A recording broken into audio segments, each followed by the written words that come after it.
Sir ये बताएं कि एफआईए की जानिब से जो 12 इतने केसेस हैं आपके, इसमें जो पीटीआई की दीगर लीडरशिप है जिस पर आज आप उसके खिलाफ एक दरख्वास्त दायर करने आए, जो नोटिस भेजे जा रहे हैं, इस पे बारे में बताएं। जो एफआईए का अब किरदार किया जा रहा है नोटिस और फिर उसके बाद केसेस पे केसेस। देखिए, शुरू से जब से हम ये जो रिजीम चेंज हुआ है, इसके बाद से जिस तरह लीडरशिप पर केसेस बनाए गए हैं, इससे पहले कभी भी नहीं हुआ कि एकदम इस तरह इंतकामी कार्रवाइयाँ खौफ में, डरपोक की बुज़दिल हुकूमत जो आई है जब से दूसरों की ईमा पर, तो इनका काम ही यही है।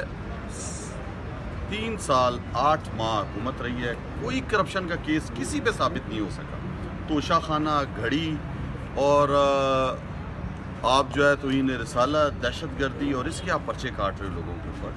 अब मैं समझता हूँ कि ये जो जुल्म हो रहा है, इस जुल्म को ख़त्म होना चाहिए और हम हर सतह पर अदालत जा रहे हैं, जब भी बुलाया जाता है पेश होते हैं। और एफआईए भी जिस तरह आप देख रहे हैं, फॉरेन फंडिंग का केस हो या कुछ और हो, दबाने की और डराने की कोशिश कर रही है, हर सतह पर इसका मुकाबला कर। अच्छा सर, 10 अप्रैल 2022 के बाद हमने ये देखा कि अवामी सतह पर पीटीआई को बहुत पजीराई हासिल हुई। इमरान खान साहब का एक जो बयानिया था वो इतना अरूज पे गया कि लोग उनके लिए उनकी कॉल के बगैर भी निकलते रहे, लोग उनके साथ खड़े होते रहे। लेकिन कराची के जो बल्दियाती इंतखाबात हैं उसमें हम रिजल्ट जो है बिल्कुल बरक्स देख रहे हैं कि वो तीसरे नंबर पर आज पीटीआई आ रही है। तो ये क्या आप समझ रहे हैं कि रिजल्ट, क्योंकि अब पंजाब में असम्बली तहलील होने के बाद ज़िमनी इंतखाबात भी होंगे, देखें, हमारी हुकूमत 9 अप्रैल को खान साहब की हुकूमत ख़त्म हुई, लेकिन आपने देखा कि 10 अप्रैल को बग़ैर किसी कॉल के पाकिस्तानी कौम पहली दफ़ा किसी जाती हुई हुकूमत के वज़ीर आज़म और उस हुकूमत के लिए निकली, तो इससे पहले कभी भी नहीं हुआ।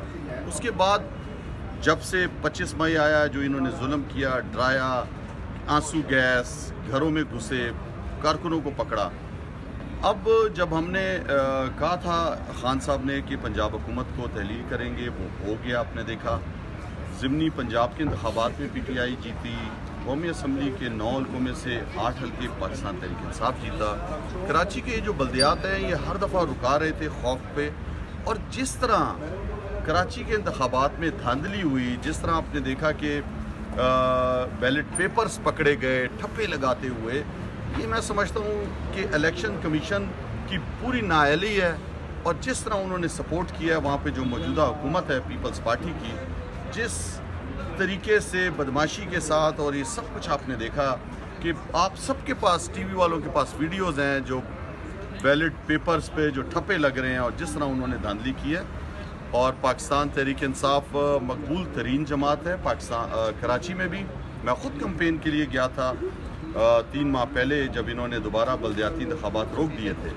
तो पंजाब में, खैबर पख्तूनख्वा में, बल्कि पूरे पाकिस्तान में पाकिस्तान तहरीक इंसाफ मकबूल तरीन जमात है। और लोगों ने जो 9 माह का अरसा देखा है, इसमें तो तौबाएं निकालनी है। जिस तरह महंगाई के पहाड़ लोगों पे गिरे हैं और जिस तरह इन्होंने सिर्फ अपनी 1100 अरब रुपए की चोरियां बचाई हैं, लोगों पर टैक्सेस और जुल्म की इंतहा कर दी। आज ये गरीब आदमी बिजली का बिल नहीं दे सकता, गैस का बिल नहीं दे सकता, वो आटा नहीं ले सकता, बेरोजगारी फैल रही है, पैसे इस हुकूमत के पास नहीं है, ये दिवालिया होने जा रही है। बलूचिस्तान में आसिफ अली जरदारी साहब बड़े एक्टिव हैं और बाप है वो पीपल्स पार्टी में जम हो रहा है। आप इस हवाले से आपके पास क्या लाए अमल है, क्योंकि देखिए ख़ास मखसूस नहीं बना सकते नामालूम कॉल्स के ऊपर, और जिस तरह आपको पता है कि एक ख़ास तरफ भेजा जा रहा है लोगों को, तो इलेक्टेबल्स हैं वो अपनी सीटें जीतते हैं। और बलूचिस्तान का मिजाज बिल्कुल अलग है सियासत के अंदर। खान साहब ने भी कई दफ़ा टीवी में कहा है कि अब उन लोगों को पीपल्स पार्टी की तरफ भेजा जा रहा है। कोई इससे बलूचिस्तान में क्या तब्दीली आएगी? लोगों को क्या मिलेगा? कुछ भी नहीं मिलेगा लोगों को। अभी तक क्या मिला है वहाँ पे?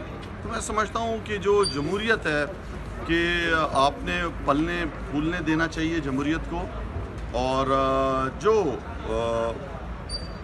जब तक अगर आप मौका नहीं दोगे किसी को और जमहूरी अंदाज से जमहूरियत नहीं चलेगी, मैं समझता हूँ मुल्क आगे नहीं जा सकता। सूरी साहब, साफ़ी साहब के हवाले से जो कुछ आपने कहा, आप स्टैंड करते हैं अभी भी? अब बिल्कुल जिस तरह वो मर्द मजारी करते आए हैं और बुशरा बीबी के हवाले से जो एक घरेलू खातून है उनके ऊपर जिस तरह कीचड़ उछालते रहे हैं, मैं समझता हूँ ये काबिल मज़म्मत है। एक साफ़ी का किरदार ये नहीं है, वो कोई तफ्तीशी अफसर नहीं है। क्या सबूत है उनके पास? कोई सबूत लेके आए ना, अदालत में आए। सिर्फ ट्वीट पे लिख देने से तो नहीं होता। मैंने उसका जवाब दिया है उनके एक ट्वीट का, और मैंने उनकी सहाफ़ती जो है ना वो पैदाइश पे रद्द अमल दिया था।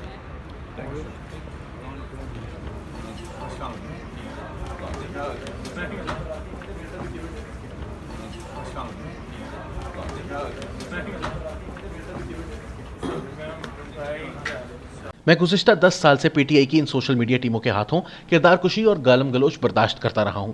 लेकिन तमाशा यह था कि कुछ अरसा कबल तक मीडिया के अक्सर साथी ये मानने को तैयार नहीं थे कि मेरे साथ ये सब कुछ इमरान खान के हुक्म पर हो रहा है। ताहम अल्लाह ने यह करम किया कि इमरान खान साहब को वजीर आजम बनवा दिया गया। इंतखाबात के बाद मुझे ताना दिया कि साफ़ी, तुम तो कहते थे कि इमरान खान वजीर आजम नहीं बन सकता, लेकिन वो तो बन गया। मैंने जवाब दिया कि मैंने कहा था कि बन नहीं सकता, ये नहीं कहा था कि बनवाया नहीं जा सकता। यूं तो इस मुल्क में शौकत अजीज और मीर जफरुल्लाह जमाली को भी मुंतखब वजीर आजम बनवाया गया था। चनाचे इक़्तिदार संभालते ही वो सबसे पहले मीडिया पर पाबंदियां लगाने में मसरूफ हो गए। इस काम के लिए उन्होंने दुनिया भर से बदजबानों को मीडिया मैनेजर्स के नाम पर जमा किया। चूंकि क्रिकेटर से लेकर वजीर आजम बनने तक वो मीडिया के लाडले रहे थे, इसलिए इनसे मामूली तनकीद भी बर्दाश्त नहीं हुई और इन मीडिया पर्सन्स को भी नौकरियों से महरूम कर दिया जिन्होंने चंद बरसों इनकी मदासराई की थी। मीडिया के लिए आज़ादी सांस या ऑक्सीजन, जबकि माली वसाइल ग़िज़ा की हैसियत रखते हैं, और इमरान खान ने बरसर इक़्तिदार आते ही मीडिया को इन दोनों से महरूम करना चाहा। मैं इब्तदा से अर्ज़ कर रहा था कि इतनी घुटन और पाबंदियां हमने जनरल मुशर्रफ के मार्शल लॉ में नहीं देखी थी जितनी के इस दौर में हैं, लेकिन कुछ लोग मानने को तैयार नहीं थे। और अब 3 साल के मुख्तसर अरसे में तमाम सहाफ़ती तंजीमें ये बात करने लगी हैं।